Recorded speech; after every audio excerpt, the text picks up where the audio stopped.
La poesía es un género literario que expresa ideas, sentimientos e historias, y donde prima la forma estética en la multiplicidad del lenguaje, así como el soporte mismo donde se da el contexto en estas historias.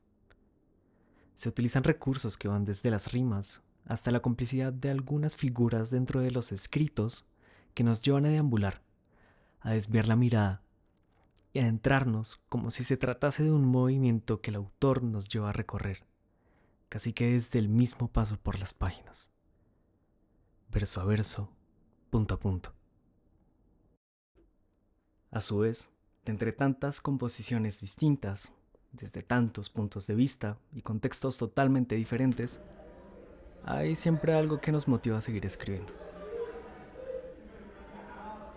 De alguna manera, es como si el acto creativo por sí mismo tuviera que gestarse una y otra y otra y otra vez. Así, nos sumergimos en un vaivén de azares, un eterno fluir de momentos a los que llamamos contextos.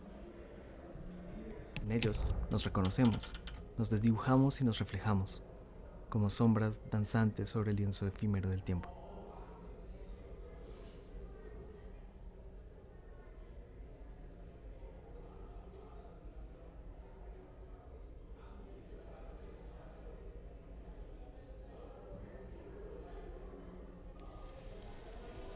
Pero ¿qué hace a la poesía de hoy algo distinto a la poesía que ya fue? ¿Qué la hace tan distinta de todas las formas de escritura? ¿Hay algo que realmente podamos decir que es propio de la poesía contemporánea? Por sí misma, constituye uno de los medios de tradición verbal más antiguos en la historia de la humanidad, y no por nada se ha consolidado hasta estos tiempos. Quizá ya no se vea de la misma manera, pero siempre está ahí, esperando, ya sea en un libro o en la radio, en algún teatro, incluso en las redes sociales. Y vale la pena darle una oportunidad a este nuevo tipo de poesías, a estos medios de tradición verbal que se han consolidado como uno de los nuevos modos de reflejar quiénes somos y qué es lo que experimentamos.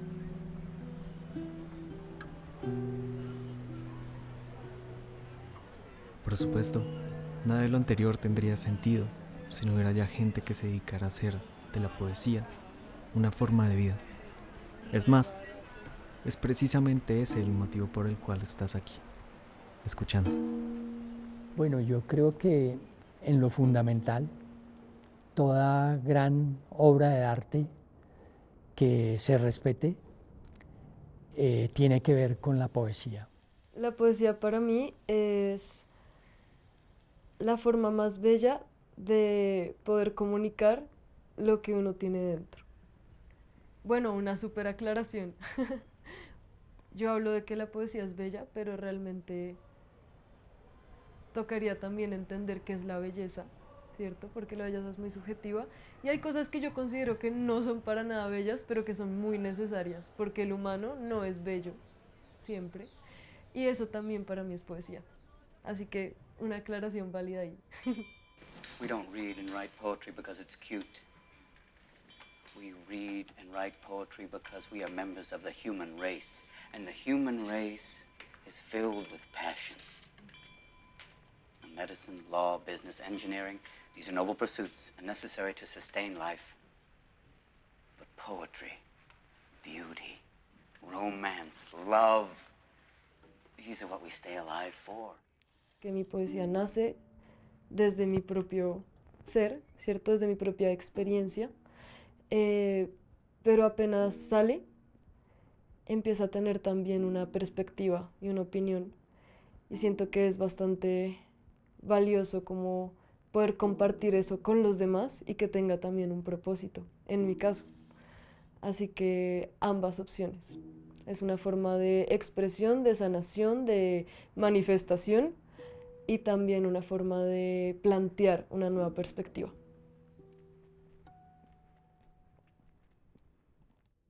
Uno.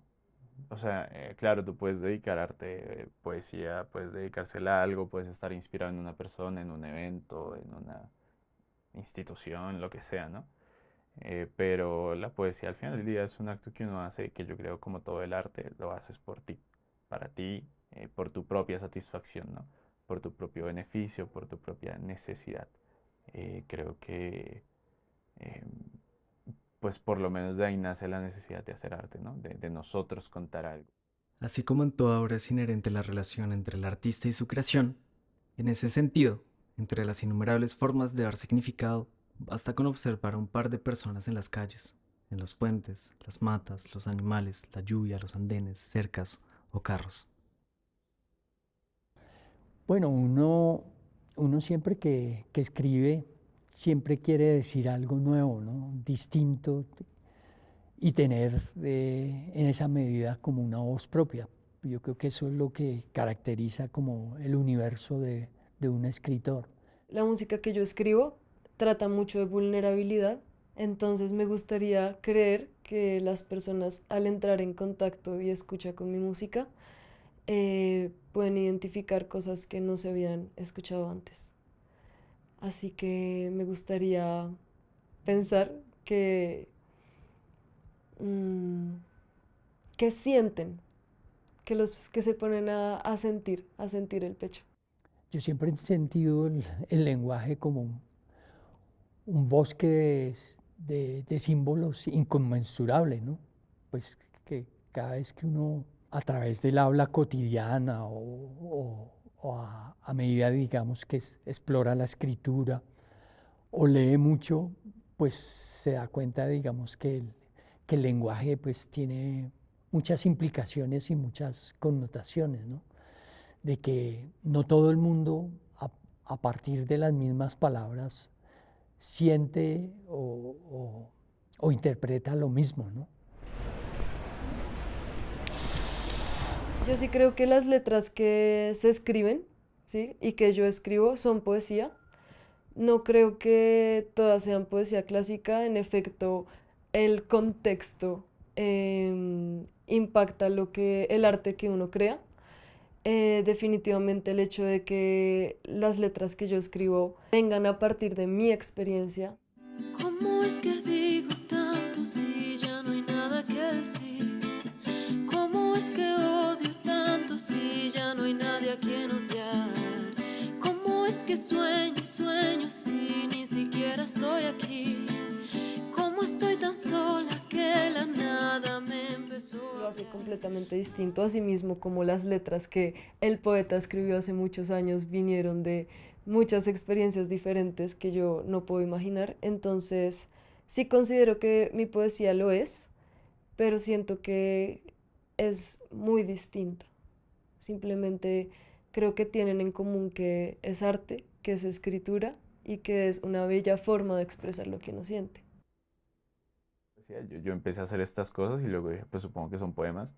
Y empecé a investigar y a leer un poco más de poesía, empecé a buscar de los tipos de poesía, ¿no? Y ahí me encontré con este término, el videopoema.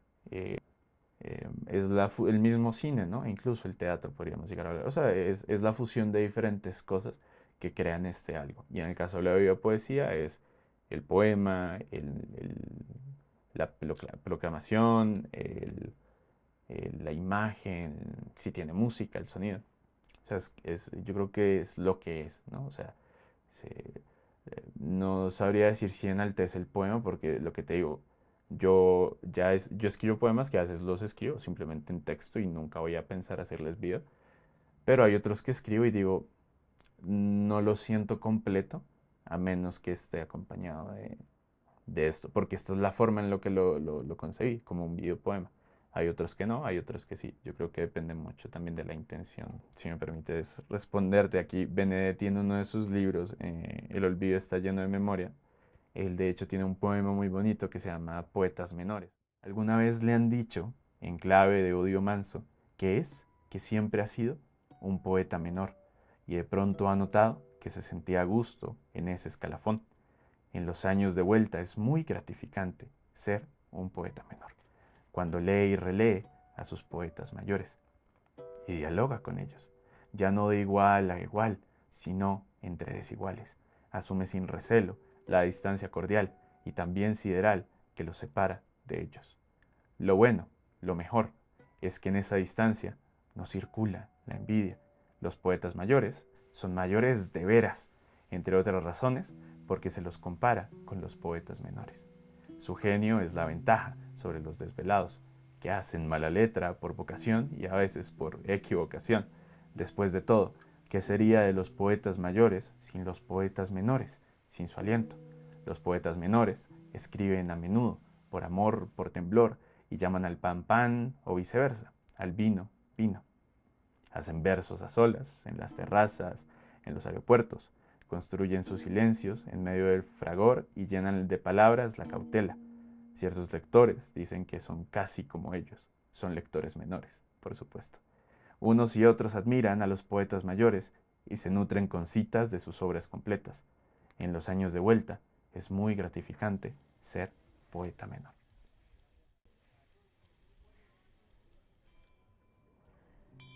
Pues acá me gustaría hablar de dos tipos de espacios porque existe el espacio físico, pero yo también creo que uno tiene un espacio emocional y mental dentro del cuerpo. Entonces me dirijo al espacio del cuerpo, ¿sí? Al espacio que cada persona tiene dentro de su corazón y de su mente. Así suene completamente cursi, pero siento que nos cabe todo el mundo en nuestro espacio. Y puede que esta identidad no se vea ligada directamente a una unidad en el pensamiento de las personas. Sin embargo, constituyen parte de lo que somos.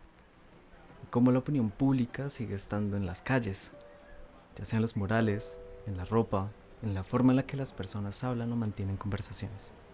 Siempre va a estar ahí. Y a pesar de que nosotros no seamos los seres más longevos y tengamos una suerte de fugacidad, nuestras palabras, nuestros actos, quedan plasmados en la memoria de las personas que están a nuestro alrededor. Esa es la manera en la que hacemos cultura. A Bogotá, pues digamos, las referencias son más a través de los personajes. Escribí una obra que se llama Los Espíritus Lúdicos, que es un homenaje que yo le hago al títere, al titiritero y al niño, digamos, porque están conectados como al universo del juego. La memoria es potente y sobre todo la memoria colectiva, creo yo. Creo que aún una persona que nace acá, que probablemente no sepa mucho de la historia de nuestro país, cosas así, sabe. Aun si no sabe y lo puede expresar verbalmente, está interiorizado en su manera de ser. Algo tan simple como tener cuidado cuando estás afuera a las 7, 8 de la noche, o algo tan simple como saber que ese sonido fuerte que puede parecer como un estallido no es un estallido, sino que es alguien jugando tejo.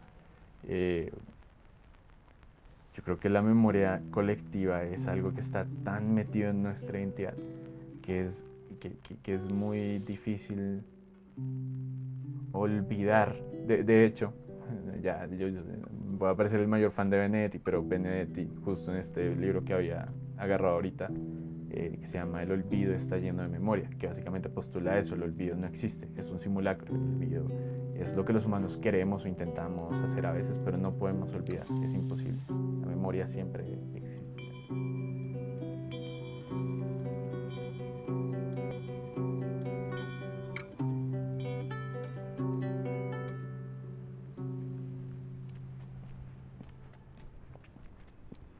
Bajas. ¿Y qué más te llevas? Hace ya un tiempo que el rocío de abril desprendió hasta el último haz de luz de cada gota que cayó. Y entre el pavimento, inhóspito y ajeno, la sombra, bueno, su cuerpo se extendió sobre mí. La madera, o parte de ella, se secó para más nunca saber sobre el desconsuelo de tu sabiduría. Que quizá el azul de las hortensias permanece, pero la incertidumbre aún me pertenece. Algunos ecos han de resonar, se aclama en el silencio de toda pared. Tu voz ya no está, pero los ecos han de resonar todavía.